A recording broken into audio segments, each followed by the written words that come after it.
Welcome to Gladstone Keep. King Richard awaits you in the throne room.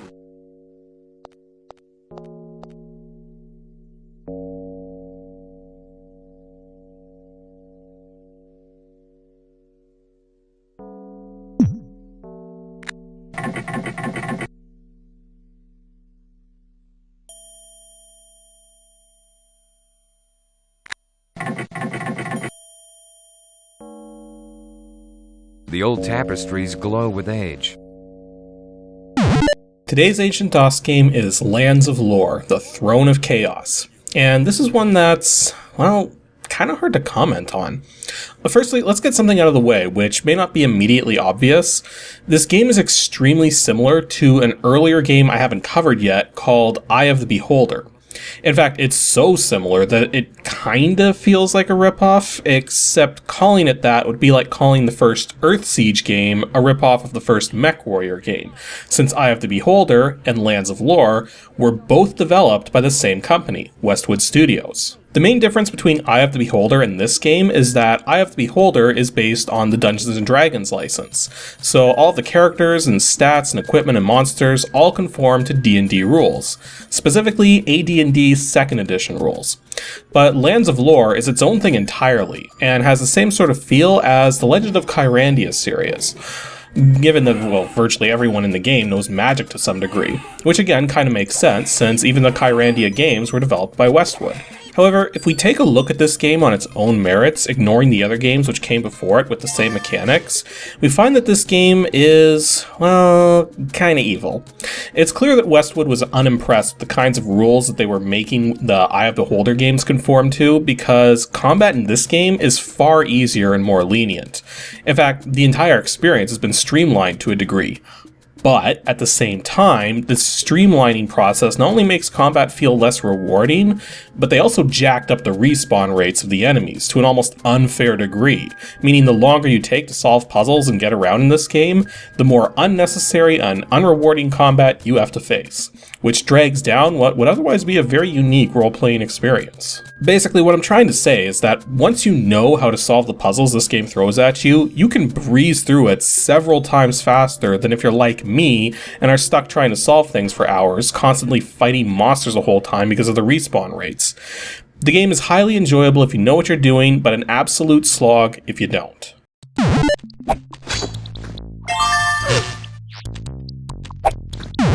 As stated, Lands of Lore, the Throne of Chaos was developed by Westwood Studios and was published through Virgin Games in 1993, not that long before they changed their name to Virgin Interactive.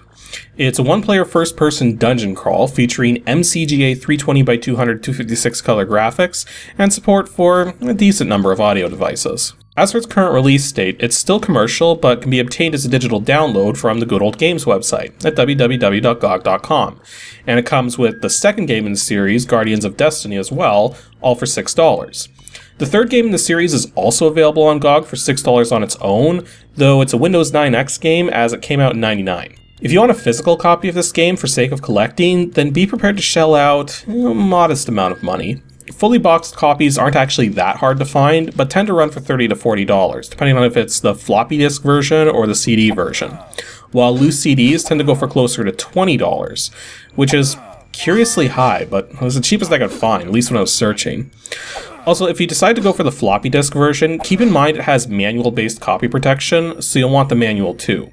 The CD version does not have copy protection as far as I'm aware, and it's probably the version you'll want anyways, so that you get all of the voice acting. Actually, speaking of the voice acting, a neat piece of trivia about the CD version of this game in particular is that it's the first video game Patrick Stewart lent his voice acting talents to following his work on Star Trek The Next Generation, predating even the first TNG game to come out with voice acting, as the CD version of this game came out in '94, while the first TNG game with voice acting, A Final Unity, came out in '95. I actually made a big deal out of this by having his photo on both the cover of the box and the back of the jewel case, even though, realistically, he doesn't actually have all that many lines, since for most of the game he's in a magically induced form of stasis. Hey, at least Westwood had the good sense to keep him alive, unlike Bethesda, which murdered him in oblivion before you're even done creating your character. Yes, I'm seriously skipping the story section because there's surprisingly little to say about the story for what is a game loaded with narratives. The backstory is extensive, but mostly irrelevant, save for introducing the player to the 4 main races of the game, which I'll talk about in a moment. Basically, an evil enchantress by the name of Scotia has been threatening to take control of the lands by defeating King Richard of Gladstone Keep, but only until recently has she found a potential means to do so. King Richard, worried about the turn of events, summons 4 highly capable individuals to his hall to select one to become his champion, thus beginning the game and the story proper, which ultimately becomes a massive fetch quest, but with lots of places to see and people to meet along the way at least. The 4 characters you can choose between when you start don't have a huge impact on how the game progresses, as every character is a multi-class character and can be progressed however you want. It's just that each character has certain minor intrinsic bonuses and provides a different voice to listen to. These characters include Akshel, a Dracoid who's highly adept at magic but not in the ways of armed combat, Michael, a human who's the opposite of Akshel, excelling in combat but being terrible at magic, Kyran of the Huline race, who has lesser bonuses than all the other characters, but has slightly faster attack speed and can dodge attacks more easily, while Conrad is a human with balanced stats, though he has the highest base protection rating of all of them. In terms of who you should play as, Akshel's the hardest to start as, due to his reduced combat abilities, but due to the multi-classing will become one of the most powerful characters later in. The same goes for Kyran, hard to start, powerful later on. Michael and Conrad are both easier to start with, but will be harder to finish the game with, since they don't have the same kinds of speed or magic bonuses Kyran and Akshel have to help with their multi-classing. I should also point out that there's one other race in the game known as the Thomgog, but your lead character can't be one. Instead, a Thomgog by the name of Bakata will join you fairly early in the game when Gladstone Keep falls to Scotia. Bakata is an intimidating presence to be sure, with 4 arms and rock-like skin, thus enabling him to dual-wield both weapons and shields. But the drawback is that he can't wear rings because of the shape of his hands. He's also a decent spellcaster, and you get to keep him for pretty much the rest of the game. One wonders why King Richard didn't make him the champion. In any case, the gameplay is extremely similar to Eye of the Beholder, the idea being that your party is walking around from a first-person view and are all able to act together from the space that they're occupying. You can move forwards, backwards, sideways, or turn left and right, all done with the 4 through 9 keys on the numeric keypad. You can pull up character screens by clicking on each character in your party, which also allows you to change their equipment, plus each character has buttons for attacking with their equipped weapon or casting a spell. Each character also has health and magic points, which regenerate at a somewhat fair pace, though much faster if you take a rest. You also have a fairly large universal inventory shared by all of the characters in the party. Now, one thing I need to get out of the way right now before we go on is that the difficulty curve is kinda wacky. The game intentionally mixes aspects that meet your character's stats with stuff which is far harder to deal with than it should be. Now, this is actually done to reward players for finding ways to go above and beyond what they should be capable of, but otherwise doesn't serve towards any sort of sequence breaking, at least as far as I can tell. I should also point out that for the brief period of time at the start of the game when you only have one party member, it's way too easy to die, and you're going to want to save after every encounter. Once you have 2 party members, you'll never again have less than 2 party members, and will actually spend most of the game with 3. Having at least 2 party members drops the difficulty dramatically because it makes poison far less damning, and makes it possible for one character to run out of health without the game immediately ending, as any normal healing items or spells will work on a fallen comrade just fine and bring them back into the action. As you progress through the beginning parts of the game, various features will become unlocked and will show up scattered around the screen. The first is the Atlas, which functions as an auto map that you can bring up, which not only lets you flip between all the locations you've been to, but also provides a legend to help you identify things. Next, you'll find a compass, which is nice, but not really all that useful given the way it works.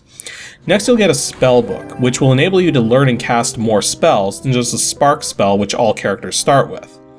Lastly, you'll find a lantern, which can help light up dark areas, but even without it, you can still see well enough. I don't actually know if there's any completely pitch black areas in the game, but I never encountered any for as far as I got. So since this game abides by its own rules and not any established norms that you might be familiar with, let's go over how much of this works.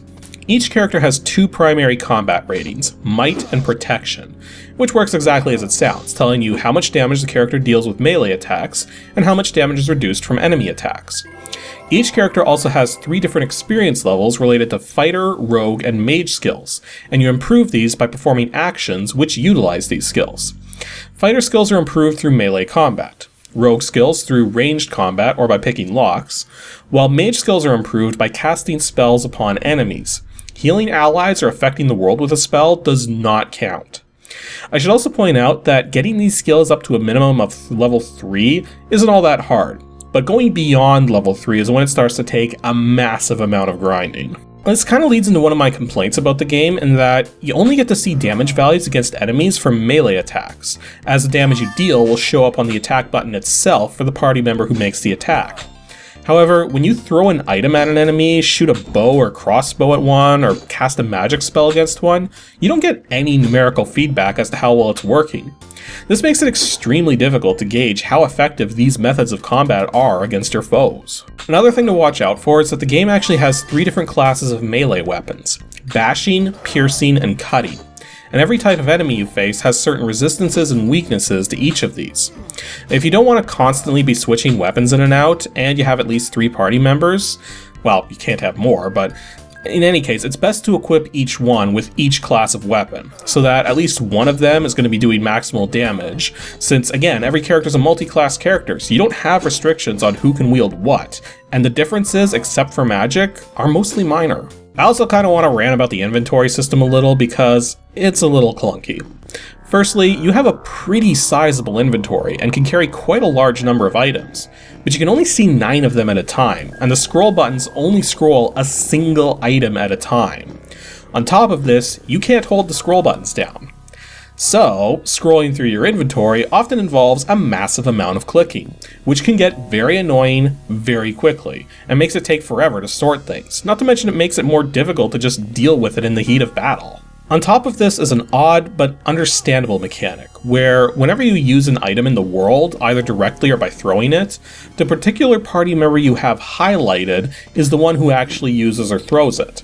But most of the time this involves a rogue skill, so anytime you want to use or throw an item, it's often a good idea to have the party member highlighted whom either has the best rogue skills, or whom you want to have the best rogue skills. I should also point out that whenever something fails as a result of a failed rogue skill check, you often can continue making the attempt until it finally works. As for dealing with the world itself, this is where the game starts to potentially fall apart for new players. First of all, since the game is essentially a clone of Eye of the Beholder, many of the game's puzzles and traps make an appearance here, and some of them are just downright sadistic or nonsensical. For instance, in the first real dungeon of the game are certain map tiles which make you spin around 270 degrees to the right. I kinda don't get how this would even be possible, but more to the point, since it's such a specific kind of trap, it ultimately becomes less disorienting than you might imagine. Plus its effects are completely negated by having an auto map to point things out. So it's like, what is this even doing here? I mean, you go back to Eye of the Beholder, Eye of the Beholder doesn't have an auto map system, so this could completely mess you up if you didn't know what was happening. As is the minor annoyance with this game though. The more major issue, and one I hinted at earlier, was the respawning enemies. Well, the way it works is that each map has various spawn points that enemies can appear in, with a tiny handful of the maps having enemies but no spawn points. Now, when an enemy doesn't know you exist, they're limited to moving around within particular areas. Once an enemy is aware of your presence, they can follow you almost anywhere, even through doors. Now, sometimes the spawn points are obvious, such as hornets' nests out in the wilderness. Other times, however, it's impossible to know where these points are, which wouldn't be that big a deal if the enemies weren't able to spawn right freaking next to you. Seriously, you could be in a tiny section of a dungeon with no enemies present and no secret walls, you go up to the walkway into that section and see some enemies to fight, then halfway through combat an enemy mysteriously starts attacking you from behind or to your side, which not only wasn't there before, but couldn't have spawned more than 1 or 2 grids away from you.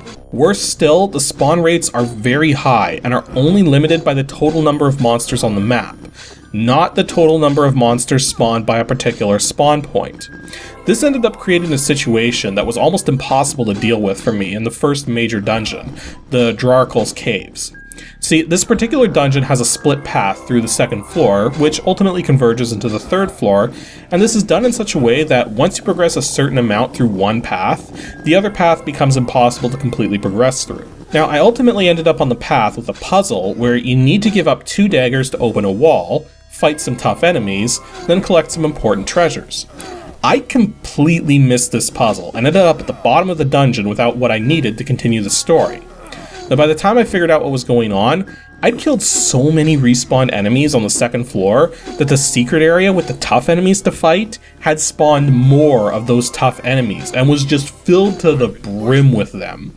I had to try the fight several times before I finally won, and even then, I only barely won. To put it simply, the respawning in this game is out of control. But this is both mitigated and made more annoying by 2 factors. The first is that combat isn't actually all that difficult. Because of the multi-classing and the easing in difficulty, the enemies you fight in each area are generally not too tough to deal with. Again, provided you're not going down a path intended to be extra difficult to offer extra rewards. So long as you take advantage of the fact that everyone's health and magic are always regenerating, you can keep a full party of 3 going pretty well despite all of the combat you face.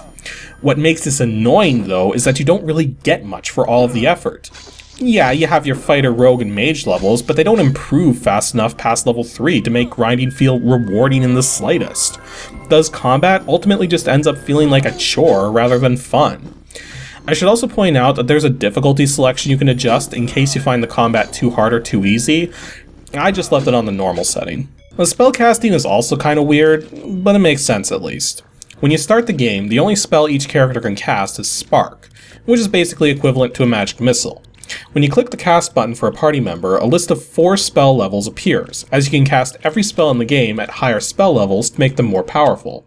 Once you click the spell level, the spell is cast.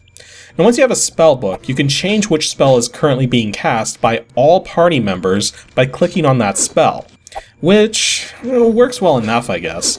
On the one hand, it means you can't have multiple party members attuned to different spells at the same time, but then it also means being able to focus on healing or attack in a single click. Also, higher spell levels don't offer any benefits or deficiencies compared to lower spell levels. They just simply equate to the same level of power as if you cast a spell multiple times in a row, even as far as mage experience is concerned. So, oftentimes, it's best to just cast level 1 spells so you can mix your spells up better.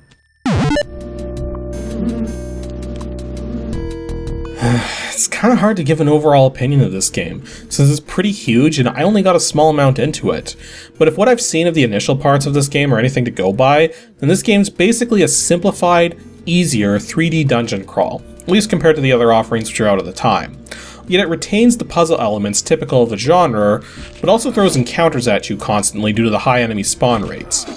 Whether you want to put yourself through that or not really comes down to your enjoyment of the genre, and I think if these kinds of games are your jam, then this one's definitely worth a try, and will likely hold your attention for a solid number of hours. But chances are that if you prefer more of a challenge, you may get bored with this one before you reach the end, in which case you're probably better off with Eye of the Beholder, or Dungeon Hack. I actually feel Dungeon Hack is a better dungeon crawl than this one, even though that game has barely any story at all. Simply because it's so much more customizable, has more easily recognizable stats and items, and doesn't have respawning enemies, so you always feel like you're making progress. It's definitely one I'm going to have to review sooner or later. At least it's easy to get this thing set up in DOSBox. All you have to do is set cycles to max and you're good to go. The game will actually work with cycles set to auto as well, but the load times will be much longer. Anywho, that's all for this episode of Ancient DOS Games. Next month is Edutainment Month, so for episode 209 coming out on Saturday, April 8th, I'm going to be covering an Activity Center program which, actually,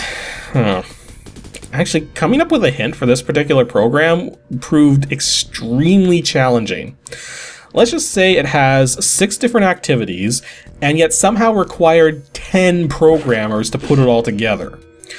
It's not even really all that complicated, but in any case, I can't really give more of a hint than that without completely giving it away.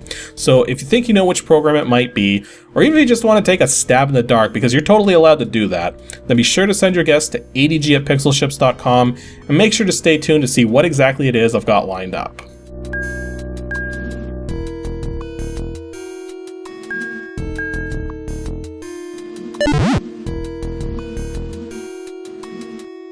Thanks for watching, everyone, and special thanks to those of you supporting me on Patreon. Here's just a small sample of you guys.